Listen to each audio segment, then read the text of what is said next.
Welcome friends to another r/ProRevenge video. Today we've got a story of getting somebody on Facebook arrested. But first, a story from Bada. Neighbor parked on the road instead of their driveway to stop my visiting mother from parking nearby. So I recently bought my own apartment and it needed plenty of work doing to bring it into the 21st century. There's a communal car park with each apartment having a designated space. There's also plenty of road parking available for visitors, as the houses on the road have private driveways big enough for 2 to 4 cars. My parents came around daily to help me renovate, and so they often parked on the road at the nearest point to my apartment. It was still about a 50-meter walk to my front door, but it was close enough to be doable for my mom, who struggles to walk much these days. This was in front of one of those houses with a driveway, but wasn't blocking their driveway, or even getting close enough to make it difficult to get out of. One day as my mom left, the neighbor ran out of the house to move her car off of her driveway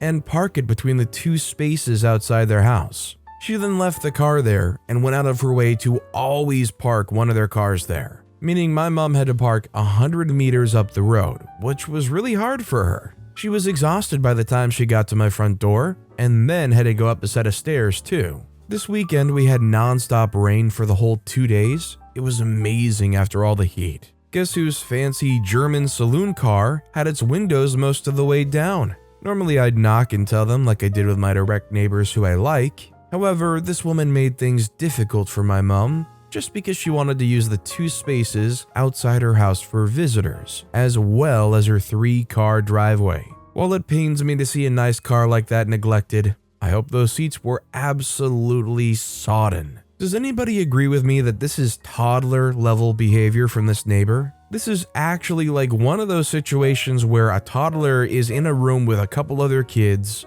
and the toddler doesn't want any other kids to play with any of the toys because they just don't want anybody else to have anything besides themselves. Is that a good analogy? Let me know what you guys think down in the comments. Our next story is from Bum Chicka Wow Wow. Got a Facebook fraudster arrested. A few years ago, my husband bought us concert tickets on Facebook. The concert was Sun at the Barbican in London. It was sold out and I really wanted to go. The person who he arranged to buy from and sent 90 British pounds to, of course, didn't send anything and blocked him immediately after she got the money. I was incensed and set out on a mission. I'll document it here, friends, so you can see some OSINT in action and used for the pettiest outcomes. First off, this girl was a scammer, but also an idiot. She was scamming people from her own personal Facebook page, which used her real name. Let's call her Susan Smith. I made a page that said Susan Smith is a scammer and used her profile pic as the group picture, and wrote a description saying that my husband had been scammed by her in a ticket sale, and that I was looking for other people with similar stories. By the end of the day, there were 4 members, all with similar stories of arranging to buy tickets, sending the money, and being blocked. We all shared info of the name and the bank that we had sent the money to, and realized that she was using a lot of accounts. I searched for her name on the UK electoral roll and found her last 3 addresses. The UK electoral roll is public. I also submitted a complaint with Fraud Action UK, the fraud police. This is about noon. I recall eating my lunch while riding to the fraud squad. Meanwhile, I contacted the scammer herself via Facebook asking if I could buy tickets for some show.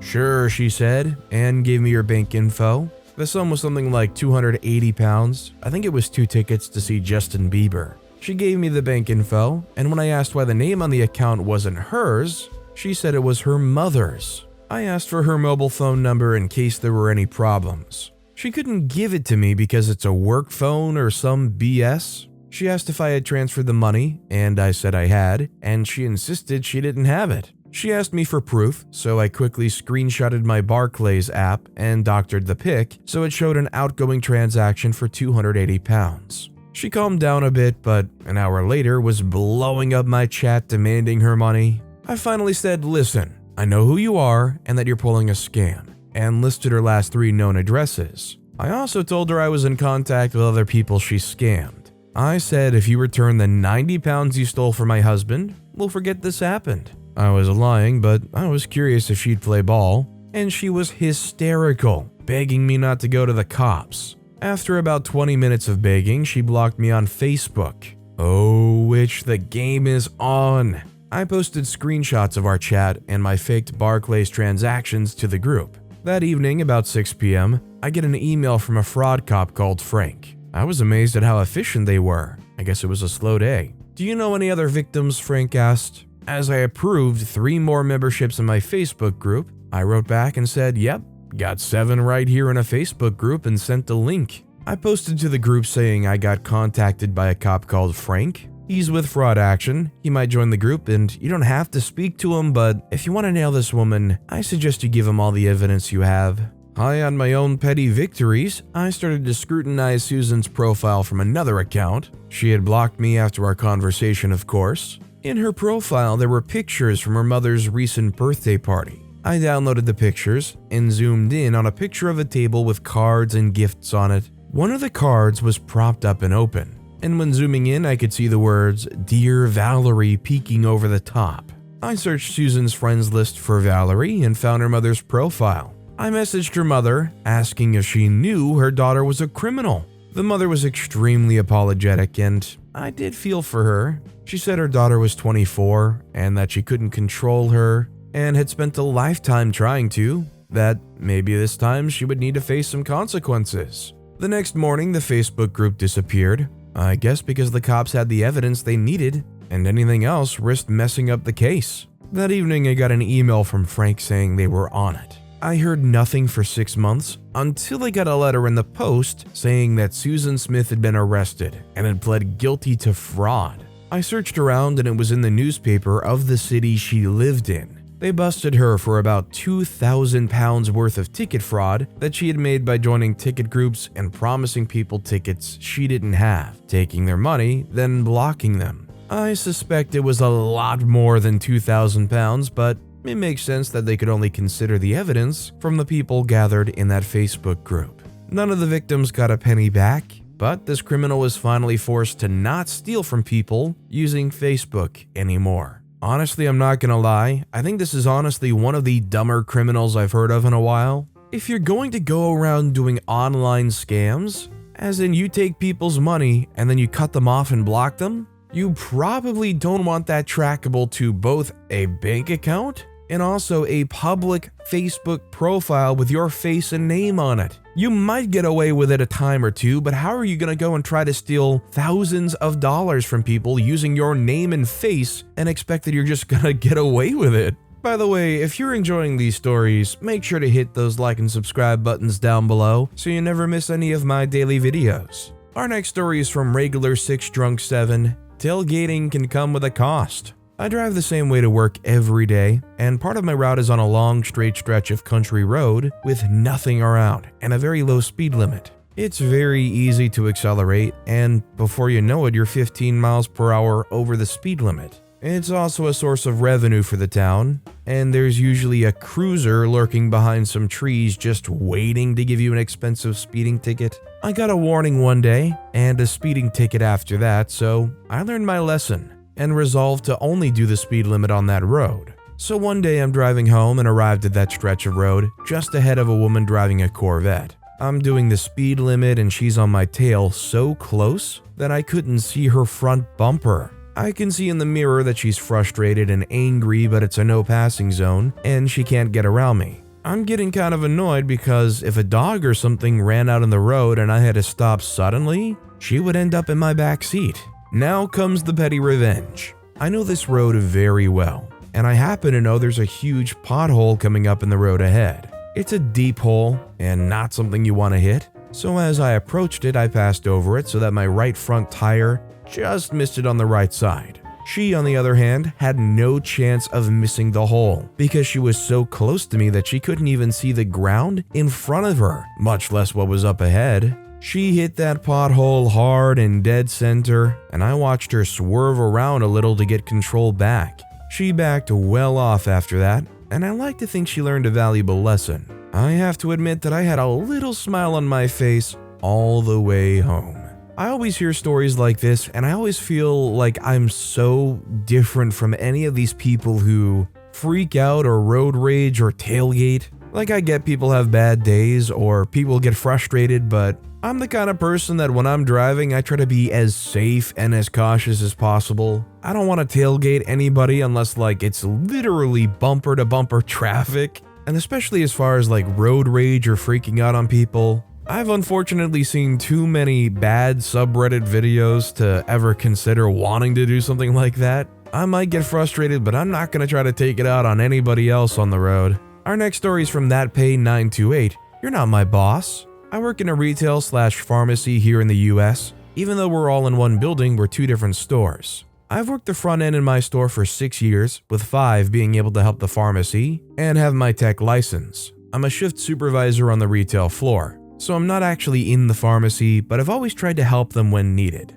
Corporates created a new job within the pharmacy to oversee all of the technicians. Although I'm a technician, she's not my boss and has no authority over me. She knows this and has blocked me from being a technician. She refuses for me to do anything but be a cashier. Anytime front-end personnel attempts to go back there, she tells us, I really don't want you to be filling, you need to be a cashier. Or it would be, we're really busy, can you please not interrupt us? Thanks. But she would say it in extremely condescending and snarky ways. It's not just me either. All 3 shift supervisors, including me and our store manager, all have tech licenses and get told the same thing. We've about had it with her, so here's where our petty revenge starts. Anytime she comes out onto the floor to ask us questions, we now say in the same condescending voice, we're extremely busy right now, can you please not interrupt us? Thanks. And then we walk away from her, ignoring any remarks she makes after. If she calls us back to the pharmacy, we go back there and say,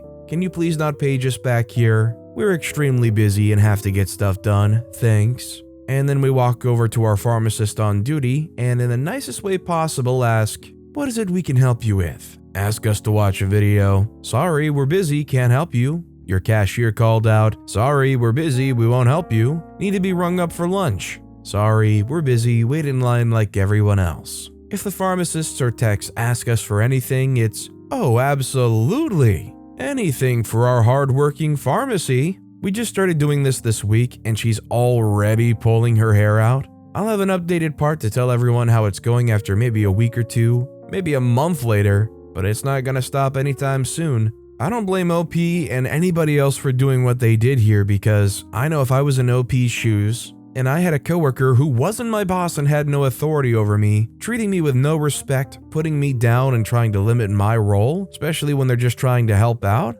I would say screw it and be intentionally obtuse like this. Maybe, just maybe it'll make them wake up and realize what they've been doing and how they've been treating people. This next story is from Light Fairy 1986. Play the same 30 seconds of a song over and over? Prepare to be soaked. FYI, I'm in the UK. The neighbors are originally from Romania. My neighbors are awful. Loud music and large gatherings, even during lockdown, until the early hours of the morning, mostly on Sunday nights, when the rest of us have jobs and lives that require us to get sleep and such. Open fires, barbecues, wheels spinning, revving and pipping car horns at all hours on the unadopted private access road at the rear of the terraces. Parking across my drive at the back of my house. These people are just the most ignorant and thoughtless people I've ever had the misfortune of sharing a street with. And bear in mind, I've lived in a homeless shelter with many persons with various social difficulties, including addiction. I've spoken to, shouted at, pleaded with, and threatened this family in every legal way I can to try and get these people to understand that their behavior is completely unacceptable. Recently, these neighbors had yet another barbecue party. They had set their dysfunctional sound system up outside again, maybe 20 people in the garden. I was outside painting a trellis archway that I was planning to install soon, drinking tea and enjoying the rare sunshine. They spent several hours listening to the same 4 songs on repeat. Occasionally, I would shout over for them to turn it down. I got ignored. My brother, who was over helping me in the garden, asked them to turn it down. My 6'4", 25-stone partner asked them to turn it down. All of us were ignored. Then came the flashpoint. They played the same 30 seconds of the same song over and over for 25 minutes straight. I shouted until my throat was hoarse, banged on the fence. I couldn't take it anymore. Under the Geneva Convention, mental torture is illegal. I grabbed my hose pipe and released a torrent over the fence. Like meerkats from the burrow, half a dozen heads popped over my fence, shouting that I'd gotten water on their barbecue and children. I screamed in rage that I had had enough of their rude BS and I wasn't taking it anymore. It got really colorful until my partner, my big intimidating teddy bear, came out and told them to keep the noise down before someone got really hurt. To be fair, I'm more likely to swing for someone. Well, that was about 8 weeks ago now. We've had some glorious summer weather here, including an evil heat wave, and they haven't made a peep. I love my newfound weapon. Apparently spraying a misbehaving neighbor is a great behavior modifier. So I wonder if OP's neighbors are part cat, because it seems like giving them the human-sized version of the spray bottle seems to be what stops them. Like, I get these people want to party and have get-togethers and whatnot, but like, you kind of have to know where you're living. If you're in a neighborhood living next to a neighbor like OP that has a trellis archway they're installing and working on, chances are that's probably not the neighborhood to try to have a party house in. All I know is if they go back to their antics, you can play target practice the next time they pop up like meerkats. 500 points if you blast them right in the forehead. Our next story is from Pencil Plays, Laundry. In the building I live in, there's a laundry room. My dryer died suddenly, so I had to bring my clothes downstairs to dry. I put my clothes in and set a timer. Once my timer goes off, I wait for an elevator to get down. It takes around 2 minutes for me to get downstairs. And in that time, someone threw my laundry on the floor and put their stuff in the dryer. This made me mad, not only because my clothes were now dirty again, but there were at least 7 other dryers that were empty. So I did the only logical thing. I looked around for people and opened the dryer door so it stopped drying. I feel no remorse. I would have probably have done worse if my day was a little worse. But in the moment, I feel like if I did more, I would feel more guilty than satisfied with what I did. This is one of those situations where I feel like an eye for an eye is more than justified. Honestly, if this kind of thing happened to me and I went into that dryer room and found my clothes literally on the ground, I feel like I'd want to pull their clothes out of the dryer and look for like the nastiest cobwebby gross corner in the room, or just whatever spot is like the least satisfying spot in that entire room for your clothes to end up, and plop them over there. Honestly, I don't know if it's a little too far, but maybe I'd want to give the bottom of my shoes a nice little wet wipe clean too on my way out. This next story is from Rainbow Narwhal 13. You splash me, I'll soak your stuff. So I'm on vacation and our hotel has a pool. I go for a morning swim and there's a couple already in there. That's fine, not a problem. Except they were being super obnoxious, shouting, splashing like crazy, and they had put their things on a chair and pulled it right up by the pool, which blocked the walkway around to the other chairs. I squeeze past, put my things down, and get in to swim. They splash me multiple times from the opposite end of the pool, so I decide to get in the hot tub for a bit instead. Nope, I'm getting splashed over there too, and the whole time they're yelling and laughing loudly and just annoying me. So I've had enough. I decide to leave and I start wringing the water out of my long hair as I walk, right past their stuff that they left in the way. I hope it got soaked. I think these people more than justified it. For OP's sake and for what they deserve, I hope they got some nice hair water too. I wouldn't really want to start any confrontation, but that's the kind of thing where like I would seriously hard consider kicking that chair or their contents right into the pool. They're gonna go around being jerks like that. Our next story is from P4TY. Send me to detention? Enjoy giving a speech about how great I am? When I was in high school, I was a weird combination of overachiever and extreme laziness. I was also a bit of a class clown, but I towed the line well and never got into any real trouble for it. Just sarcasm and jokes that I thought were fantastically clever, but most of my teachers probably didn't. Your average high schooler, basically. I was in AP, Advanced Placement I think, US History for a few days, but the first quiz was too difficult. So I dropped down to basic US History with all my fellow lazy folks. I had a great time there, mostly because we just screwed around all day. The teacher, Mr. Dingleberry, was your classic former football player that also just didn't care that much. I was home. Part of the way through the semester, Mr. Dingleberry decided to do a pop quiz. It was hard as heck, and we peer graded it in class immediately after. I got like a 2 out of 7 on it because I hadn't paid attention at all. I was irate. This is exactly what I did not want from this class. I immediately spoke up and said there was no warning for this and that technically this wasn't even allowed because pop quizzes weren't on the syllabus. The teacher said I just needed to suck it up and do it. I again emphasized that there was not even a way for this to factor into our final grade, as it wasn't on the syllabus and therefore was not assigned a weight. What he said next is burned into my brain, and I remember it clear as day 10 years later. Well, OP, I'm sorry that you're not going to be able to hang this quiz on your fridge for mommy and daddy to see. That's life. You better get used to it. If you say one more word, you're out of here and straight to detention. I said, okay, and sat back defeated. They say, get up, go. I was shocked. I had clearly just conceded. Every student in the class had a shocked face. OP is never sent to detention. There were no long repercussions though, so I mostly just let it go. A few weeks later, however, I was told I was being inducted into National Honor Society. I couldn't give two craps about it, but then I heard I got to select a teacher to give a 2-minute speech about me and present me with a medal or something. Light bulb moment. The rest is super predictable. You guessed it. I selected Mr. Dingleberry. He got up there and praised me for 2 minutes while I was smug as crap. There was some nonsense in there about how we hashed it out like men. Please, I loved every second of it. Then I think we all lit candles and said some oath? National Honor Society is a cult now that I think about it. It was a small victory though, side rant incoming. High school was BS. I was legitimately almost expelled a while later because a drug dog marked my car,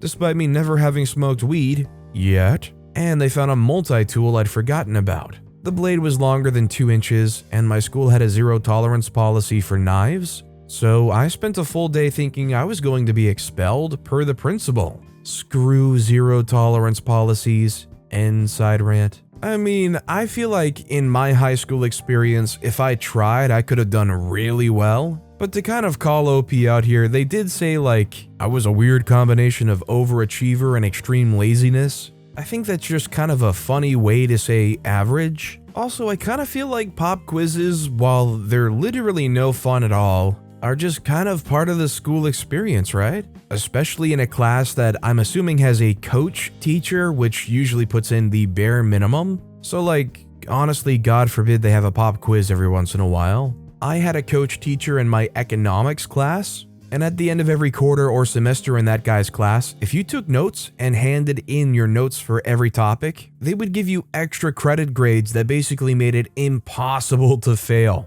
I'm not saying it was good for the education, but it's kind of nice when you have that coach teacher who honestly just kind of lets you skate by. Our next story is from Atoka Chase. Block my driveway? Enjoy your soaked interior? This one's short and to the point. I stepped outside earlier and noticed that a neighbor's car was parked, blocking more than half of my driveway, even though they have ample parking in front of their house. We don't really know or interact with this neighbor. I was going to go knock on their door and ask them to move it up just a bit so I could get my car out. But that's when I noticed the sky was getting super dark and it looked like rain. I also noticed that the neighbor had left their windows rolled down on their car, so I did the only neighborly thing I could do. I let them have the space, decided not to ask them to move, and looked out the window about 10 minutes later as the storm and heavy rain rolled in. I'm in no rush to go anywhere. I just hope I'm up early enough tomorrow to see what happens when they finally decide to move their vehicle. Hope you bring a towel, neighbor.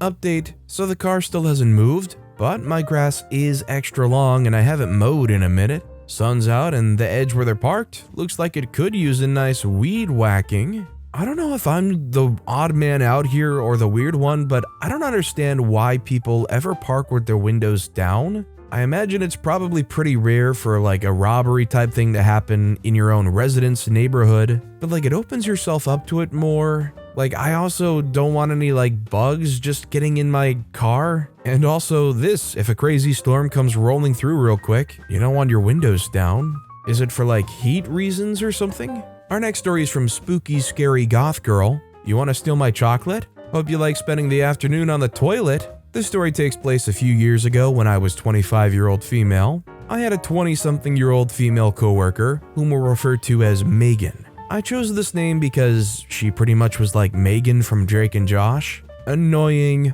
always liked to stir up trouble, and loved eating food that wasn't hers. One day I went to my work, looking forward to having some of my imported chocolate with my lunch. Lo and behold, I found out that Megan had taken it during first break and had just eaten it. Now, at the time, we all knew it was Megan doing it, but nobody had 100% solid proof other than food only going missing on the days she was there. She didn't work full-time, and she was only in 3 days a week. Anyway, so I decided it was time to make her pay. No one eats my chocolate and gets away with it. That night, I went home and baked some brownies with chocolate chunks in them. The next morning, I brought in 2 separate baggies. The first contained regular brownies, nothing special about those. I gave those to my coworkers before Megan arrived, and everyone loved them. The second bag was marked with my name and placed with my lunch. What no one else knew was the 2 brownies in my lunch bag didn't contain normal chocolate chunks. I had instead laced those with chocolate laxative squares, about 2 or 3 in each one. The trap was set. Like clockwork, first break came and went. I didn't check if she had taken the brownies, but I didn't have to wait long to find out. Not long after first break, Megan had to frantically leave her desk and nearly sprint to the bathroom. 4 desks away, I'm trying not to laugh. She comes back a considerable amount of time later, but before long she's back up again. This repeated several more times until I'm pretty sure Megan's insides were more or less empty. While she never said anything, I think most people worked out what had happened. The upside is, Megan never stole food at that place again. What I love about this story is after the fact, I think Megan is faced with one of 2 thoughts. One is, did they put laxatives in that food? Or 2, have I been stealing food from somebody so unhygienic that taking and eating their food has messed me up that bad? And Lord knows she couldn't report OP. What would she say? I stole their food and it made me sick? I doubt she very much wants to talk to anybody about their bathroom escapades. This next story is from 0 Hour Hero. Wife's old job asks for my help. Shocked when I say no. This happened 2 hours ago. Last year, my wife was the assistant manager for a small retailer. They didn't have anything resembling a proper inventory system, so they have annual inventory coming up. And she asks if I could build something for them in Excel, and because it'll make my wife's life easier, I of course say yes. Fast forward like 9 months, they bring back an old manager to be the GM, and she is just horrible. Works when she wants while being salary, curses employees out if they go over her head about her actions, and expects everyone else to carry all the way to the store. Takes credit for all my wife's work. The upper management does nothing about her, despite multiple reports and high turnover. Wife quits/is fired, depending on whose side of the story you listen to, when she refuses to come into work on the day of our niece's birthday, because she had already put in for the day off 2 weeks prior. Fast forward to today. Today is their inventory. Someone broke the spreadsheet. They had the audacity to call my wife and ask her to ask me to fix it. We just laughed at them on the speakerphone and hung up. Honestly, I love any story where they treat their employees like crap, get all moody and up in their feelings and give them the boot, and are left sitting there in their kiddie pool with their little floaties on their arms not knowing how to do anything. And our final story of the day is from Burner867530910. You're going to act like a dog? I'm going to treat you like a dog. My dearest husband is not the type to put the seat up when he pees. He just will not do it. He also pees all over the toilet seat and sides of the toilet. Sometimes he cleans the seat off. Mostly he doesn't. There's times when I end up sitting in his pee when I use the toilet. I've asked him repeatedly to please wipe the seat well after he goes. I put sanitizing wipes by the toilet for that reason. He never uses them. I ask him to maybe sit when he goes. He won't. Says it takes his man card away, as if anyone would even know. One night I was in my bed and I had to pee right then and there. I got up and hurried to the bathroom, and as soon as I sit down, my butt is wet. He went all over the toilet seat and didn't wipe it up. I had it. I cleaned myself up and went back to bed. A few days later, he goes on a trip for work, and I get to work deep cleaning the bathroom. I take a wet sponge and wipe all the dried, crusty stuff off the sides of the toilet and off of the floor. I take the sponge and wrung it and wiped it all over his pillow. If he's going to act like a dog, I'll rub your nose in it. I don't even feel bad. This is one of those times where I'm gonna say us guys have to face the truth. If you stand up while going, there's going to be times where you make a mess and you need to clean up after yourself. I just can't imagine having such little shame that you go in a shared bathroom, can visibly see that you left a mess on the toilet seat, and just leave it. Literally, how little do you care about your significant other or anybody else that might be sharing that bathroom with you? But with that being said, that's all the time we have for today. Now, if you want to hear another revenge story that was way crazier than any of the ones in this video, click on that left video. Or, if you missed my latest video, check out the one on the right. That said, I'll see you all next time with some more stories.